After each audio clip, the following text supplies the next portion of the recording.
there have been rumors for many years that not only did the Nazis go to the moon, but that they escaped Europe, some of them, at the end of World War II, perhaps even Hitler himself and his deputy Führer, Martin Bormann, and they went to a secret base in Antarctica, Operation Paperclip.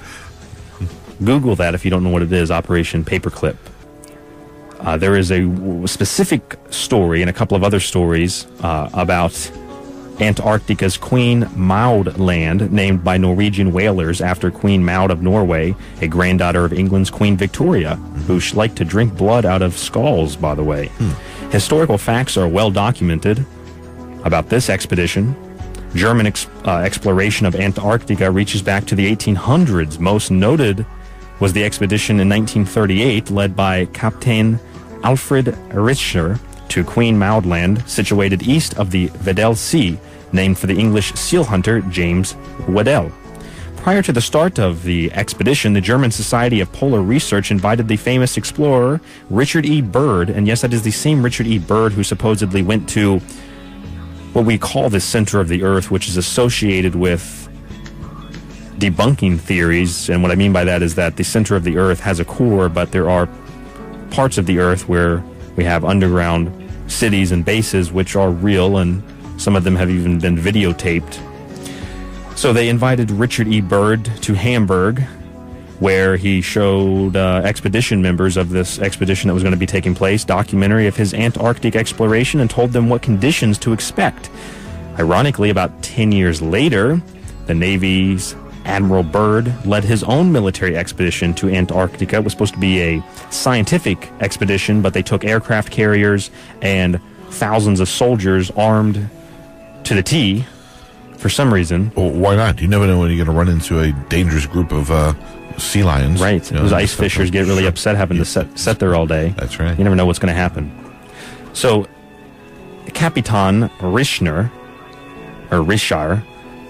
renamed the area Neuschwabenland in honor of his flagship Schwabenland, a floating laboratory that belonged to the Lufthansa airline company. It carried 2 amphibious aircraft, about 10 tons each. It's well documented, part of a scientific experiment, if you will. Now, Richter's expedition were under direct order of the Reich Marshal Hermann Goering, Rudolf Hess, and other influential members of the secretive Thule Society. We've heard about the Thule Society before. We've done segments on the Thule Society. Also involved with the Vril Society and the Theosophical Society. Was that the Full Society? The Thule Society, Thule. Thule. They actually were a big funder of the German Nazi Party rising to power.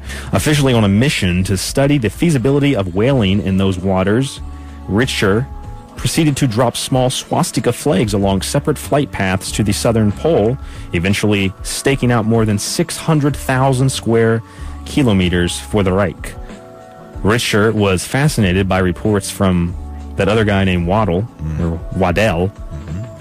One of his reports in 1823, Waddell wrote, I quote, "The ice in this region had completely disappeared. The temperature is mild. Birds were observed flying around the ship, and groups of whales frolicked in the wake of the craft." And end quote. It has been suggested that the Richter expedition found just such a place, one that contained huge ice caverns filled with warm water and living plants. Have you ever heard about this before, Nick? No, this is new. This is new stuff. Yes. Have you ever heard of the Hollow Earth theory? We talked about Hollow Moon last night. Have you heard about the Hollow Earth? No. You've never heard of the Hollow Earth theory? Have not. Interesting. I guess a lot of people believe that the center of the Earth is hollow and there's a sun in the middle, which is kind of symbolic because the core is the hottest, but it's a lot of dense metals. But as I mentioned before, the Hollow Earth in another way is really just caverns, within the crust of the Earth. Sure. So reportedly, these Germans discovered areas containing caves, one of which was reported to have led to a large underground lake warmed from geothermal heat. Persons in both Norway and Britain were aware of these ice-free areas, but chose to suppress the information. They left them off of maps to prevent other nations from laying claim. Antarctica, theoretically, is the perfect secluded hideaway, as it is approximately 5,600 miles from Africa, 4,760 miles from Australia, and 1,870 miles from the southernmost tip of South America. Richter and Schwabenland returned to Hamburg in April of 1939. But with war fears rising that year and Hitler's attack on Poland in September, the German expedition was quickly forgotten, all but by the higher Nazi command. By the mid-1940s, submarine bases had been built in New Schwabenland that became the sites of a great buildup of supplies and materials in addition to servicing U-boats operating in the South Atlantic. This site served as the southernmost point in a Nazi triangle of influence including South Africa and Argentina, which is where some people reported seeing Adolf Hitler and Joseph Mengele, the Angel of Death, after the war was over. This major base became known as New Berlin, or Base 211. This new base in Antarctica, and this is all documented and this is all well true. The further extent of this story is what we're trying to uncover. German Navy Grand Admiral Karl Dönitz stated in 1943, quote, "The German submarine fleet is proud of having built for the Führer in another part of the world a Shangri-La on land, an impregnable fortress." The Norwegian Nazi Vidkun Quisling, at the trial of Nuremberg in 1945, stated, and I quote, "I believe I fought for a just cause and I refused to run away from my responsibilities when the Nazis, shortly after their final collapse, offered to convey me aboard a submarine to safe refuge." There was also reports that when Allies closed in on the capital, before Hitler supposedly shot himself, that there was a mass UFO sighting over Germany, and many high-ranking officials in the Reich were taken aboard these UFOs and disappeared. People say that those are aliens, and they were connected with the Vril Society and communicating with otherworldly spirits and creatures. I don't think that that was that. I think it was probably German flying saucers, which they perfected, and we're going to get a little bit of that information coming up. The question of how the Nazis could have kept such a large base secret was explained in part by W.A. Harbinson, who stated, and I quote, "Regarding the possibility of the Germans building self-sufficient underground research factories in the Antarctic, it has only to be pointed out that the underground research centers of Nazi Germany were gigantic feats of construction containing wind tunnels, machine shops, assembly plants, launching pads, supply dumps, and accommodation for all who worked there, including adjoining camps for slaves, and yet very few people ever even knew they existed. Until I did the research, Nick, I didn't even know that these existed." Yeah. These large underground facilities in Germany. Mm-hmm. Not something they teach you in school. Not something that you're taught in school, absolutely not. Mm-hmm. But they did exist, and describing them would get you labeled a conspiracy theorist, but nevertheless, they are there. By March of 1945, the total number of Nazi submarines had reached about 463. This was recorded by British historian Basil Liddell Hart. Of those 463, about 159 U-boats surrendered to the Allies, Nick. 203 were scuttled by their crews, and this left about 100 Nazi subs that were unaccounted for at the war's end. Wow. Now, in relation to Antarctica, check this out. An unmarked German U-boat surrendered to the Argentine Navy on June 10, 1945. Exactly 1 month later, a U-530 surrendered at Mar del Plata in Argentina. Just over a month later, on August 17th of 1945, the U-977 also surrendered at Mar del Plata. That same month, another sub, the U-465, was scuttled off the coast of Patagonia. These were large subs designed for transporting quantities of supplies and material. Even the U-530's chief torpedo officer, Wilhelm von Haut, revealed that his sub had landed at Antarctica, offloaded several crates that they believe contained documents as well as Nazi relics. What do you think about the testimony, even at Nuremberg, about the submarine bases and going to Antarctica? Yeah, very, very interesting. Also, the fact that there were so many that were unaccounted for. So now you've named like 4 that had surrendered or had been caught. But what about the other 95, 96? What about the other 95 or 96? Yeah. Where are they at? There could be these submarines floating around right now in certain parts of the world, and they don't even know the war's over. They're not really sure what's going on. They're just waiting for the next battle. Still waiting for the next battle. Yes. Then there was 2 expeditions which did take place, or supposedly one of them took place. The other one was a definite. In 1947, the expedition by Admiral Richard E. Byrd, and also a British Special Force unit, I guess, was sent to Antarctica in the late days of 1945 as well, and that was well documented. Now, Robert Byrd wrote in 2005, so just not too long ago, he said, Operation Tabarin, named for a Paris nightclub, was activated as a measure of monitoring German activities on the Antarctic continent. The known British bases, which the British apparently had bases there as well, were mainly in the Antarctic Peninsula in places such as Port Lockroy and Hope Bay and on the islands surrounding the peninsula. So now we have British bases as well, Nick. Right. And you said that there was very little remnants found of the, or evidence found for the Nazi bases, but there was that one ice sculpture of the swastika they found. Right.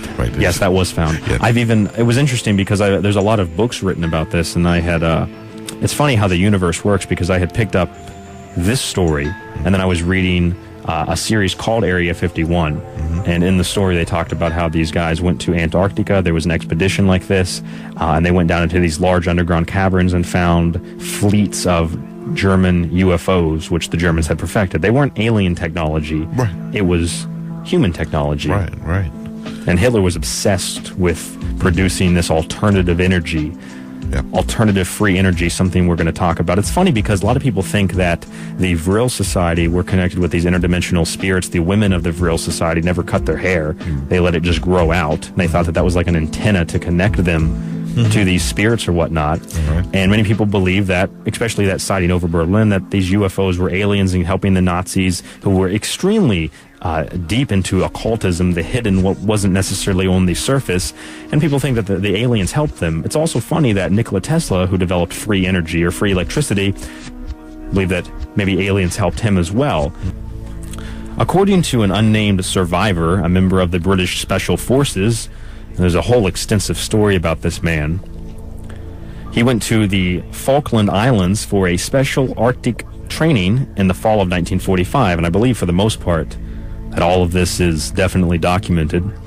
It was led by veterans of the Norwegian resistance and accompanied by an unmanned scientist. This special unit of British soldiers traveled to Antarctica.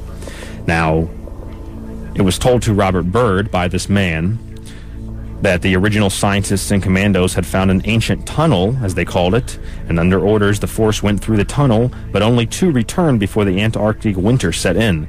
During the winter months, the 2 survivors made absurd claims over the radio about what they called polar men. Polar men? Polar men, Nick. Is this like frozen Germans? It's like frozen German popsicles, yes. They talked about polar men, ancient tunnels, and Nazis. And some of this, I don't know if this is recorded, but it's probably documented in a transcript. Radio contact was finally lost in July of 1945, and for their mission, they went into the unknown. The last broadcast brought them further anxiety, as the final broadcast they picked up, I guess, they heard the voice that the polar men had found them, and then screams, and then contact was lost. Wow, this sounds like an excellent movie. It sounds like an excellent movie. Yeah. Why have we tried to make this, and then we had to make it into a comedy. Right. So I threw the script out. Is what had happened there. Yeah, it's really kind of amazing though when you think about it. It is an amazing story, and whether or not this is true, based on some form of fact, some form of mythos, it's an interesting story, and someone wrote this somewhere, whether it was based off of facts or they had an amazing imagination. Yeah, and I find it very interesting that this is the first time I'm ever hearing it. Right. This is, and you know what? That is actually something that makes me think, not just because you maybe haven't heard it, but there's probably a lot of people who haven't heard it. Even in my research, this does not come up very much. Right. And when it does, it's all about, well, these are just aliens from another dimension or another planet. I'm trying to take it a step further, and when I look into this, I find that issue is that not many people know about it, which might mean that it's actually closer to the truth than we think. Right. Because a lot of times these stories like Area 51 and Roswell, they're pushed so much into the public spectrum, into the public forum, that everyone knows about it, everyone's got their own opinion about it. And yes, that may be done to discredit it more so because everybody's got their opinion about it. Right. But then it also might be done to cover up another fact, and stories like this might be covered up so well that nobody knows about them. Right. And if you know about it and no one else knows about it, even if it is considered a conspiracy theory in the alternative realm, and you know about it, you get labeled even crazier than the conspiracy theorists. Sure. Well, this is all research that was documented, obviously, by someone. And if the government or whoever it may be doesn't want to show up in textbooks and let it be known by anyone, well, then that's going to happen. And there's a part of this which is well documented. Harry Truman even tried to stop this expedition, and his military advisors advised him, you do not do this. We will go through with this military expedition, aka scientific research, but we're going to send down aircraft carriers and bombs and missiles and mines, and we're going to just send a whole military down to Antarctica because we need scientific photographs. Yeah, which they obviously needed also for the Icemen. For the Icemen, the polar men. Polar men, yes. The polar men. I like that. So this survivor, Nick, he went on to describe tunnels. He said the Nazis had constructed a huge base into the caverns and had even built docks for U-boats, and one was identified supposedly, one of these U-boats. They never gave a number. Still, the deeper they traveled, the more stranger visions they were greeted with. They were down in one of these tunnels. The survivor reported that the hangars for strange planes and excavations galore had been documented. Robert Byrd reported. Now, a lot of people say, well, it's really cold down there, they would have died. Well, This is heated from geothermal heat from inside the Earth. Yeah. This account of an anonymous source by Robert would be easy to dismiss, except that the details closely match a separate account given by the U-boat 530's captain, Bernhardt, as published in his book 1988, or his 1988 book, Adolf Hitler and the Secrets of the Holy Lance, co-authored by Colonel Howard Boischner, a respected New Orleans physician and former medical officer with the U.S. Army's 45th Infantry Division, during World War II. According to the story, on May 1st, 1945, a Colonel Maximilian Hartmann delivered the ashes of Adolf Hitler and his still-living wife, Eva Braun, to the commander of the U-977 U-boat to be sent to the Nazi base in Antarctica. Now, just because we haven't... People say, well, we would have found it on satellites by now if it existed. Well, just because we haven't found it officially doesn't mean that it doesn't exist. Of course. Yeah, and who's to say we haven't found it? Exactly. All it means is that they haven't told us about it. Who's to say? I mean, does the everyday average person have access to military satellites and thermal imaging? Exactly. No. So just because we have no evidence in the public spectrum, even in the private federal spectrum, in the black budget programs that monitor or possibly monitor this kind of stuff, just because it's there, they might not even understand fully what it is. Right. Because you haven't even heard about this. Not at all. Some people probably haven't heard about this. It's not necessarily that this base, even if it was true, that it was established for any type of control or any type of power. It could have just been established for something a little bit more, something hidden, something occult. This strange tale also included an account concerning the recovery of the fabled Heilige Lance, or Holy Lance, also known as the Spear of Destiny. Do you know what the Spear of Destiny is? No, I do not. That is the spear that the Roman soldier, I don't know how to pronounce his name, Gaius Cassius, or Longinus, by legend, he shoved it into the side of Jesus while he was on the cross to shorten his agony. Yes.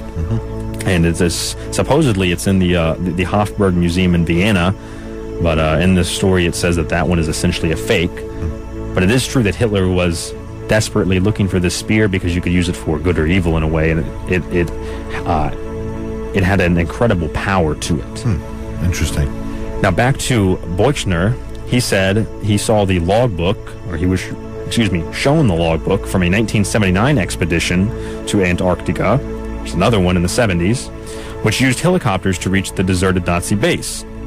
The logbook stated as follows: our lights penetrated the steel tunnels, which extends for approximately about 10 meters. When we arrive at the end of the tunnel, we find ourselves in a huge cavernous area. We penetrate into the cavern, the distance of about 300 meters. It is at this point that we came to a smaller cavern, which turned towards the right and ended up in a room approximately 80 meters in width and 10 meters in height. It is here that the Reich treasures are hidden. At this point stands a small obelisk, about a meter in height, which marks the spot. There is an inscription which reads as follows, quote, there are truly more things in heaven and, parenthesis, in earth than man has dreamt. Beyond this point is Agartha, signed by Nazi occultist Karl Haushofer in 1943. Do you know what Agartha is? No. Agartha is like the city of wisdom. I think it is symbolic and it is mythological in the terms of Agartha is also associated with the people that lived inside of the earth, the white brotherhood, if you will. White like the Aryan race, in a sense. Right. Talked about by the Theosophical Society, and all of that we're going to get to in just a moment. Mm-hmm. It also talks about 4 items, at least 4 of the items that were recovered from Antarctica were the Holy Lance, a bronze plaque prized by Hitler, a 1934 watercolor painting by Hitler entitled, quote, Germania and the Appointment of the Gods at the Beginning of the World, end quote, and the infamous blood flag, a sacred Nazi relic from the 1923 beer hall putsch. And while all of this could be chalked up to some sort of fantasy, it fails to explain the well-documented 1946 to 1947 military expedition to Antarctica, codenamed Operation High Jump, led by Admiral Richard Byrd. The task force was under the command of Admiral Richard H. Cruzen and continues to be the largest Antarctic expedition ever organized. It remains a mystery that convinced the Navy to fund this massive task force to Antarctica, or why it was rushed into operation so soon after the war ended. Harry Truman tried to stop the expedition, but was compelled to rely on the advice of his military advisors to hold back. Named the United States Navy Antarctic Developments Program, this U.S. Navy operation reached its destination in January of 1947 and lasted only until February. This force consisted of, listen to this, they sent this expedition to Antarctica to supposedly study science, some type of science expedition, take photographs, and map out the terrain. Okay. This force consisted of 4,700 men, 13 ships, including an aircraft carrier with 6 twin-engine transport planes and helicopters. Byrd made it plain that the operation's objectives were not diplomatic, scientific, or economic. According to the military, the expedition was hastily mounted to take advantage of the first Antarctic summer after the war. Near the end of January of 1947, a 2-pronged Renaissance sweep of Antarctica, an ice-free area, was discovered by one of the force's flying boats. Byrd described it as a land of blue and green lakes and brown hills and an otherwise limitless expanse of ice. The news, which this is a true story, the news deemed this Shangri-La, which is another form of Agartha or Asgard. The deaths of several members of this task force were never fully explained. They didn't even say that, well, it was just the cold. They said that they died in plane crashes and they blew up. I don't know what blew up. I mean, blow up. That was the explanation. They said, what happened to these guys? And they said they blew up. I mean, I don't know what. Yeah, that could mean a number of things. It could be a number of things, Nick. Yeah. Another fact that undermined the argument that the expedition was merely for exploration was that while members took more than 70,000 photographs of the Antarctic coastline, none were made with the reference markers necessary to match the photographs together for comprehensive view. They later went back and sent a very small task force of just a couple of people to go photograph the same area. Right. So Richard Byrd, upon his return from Antarctica, warned of the possibility, listen to this, the possibility of an attack from the polar regions by aircraft of incredible speed. It was reported on March 5th of 1947 in the edition of El Mercurio in Santiago, Chile. The reporter Lee Van Ada, who had accompanied Byrd, wrote, quote, Admiral Richard E. Byrd announced today that it is necessary for the United States to put into effort defensive measures against enemy airmen who come from the polar regions. The Admiral said, I have no intention of scaring anyone, but the bitter reality is that in case of a new war, the United States would be in a position of being attacked by aircraft that could fly with fantastic speed from one pole to the other. His manuscript was made public in 1970, Richard Byrd, that purported to be a secret diary. So Byrd reported sighting a small mountain range with what appeared to be a valley lined with green trees, a river or stream flowing through it. This diary also reported spotting a large animal that resembled a woolly mammoth.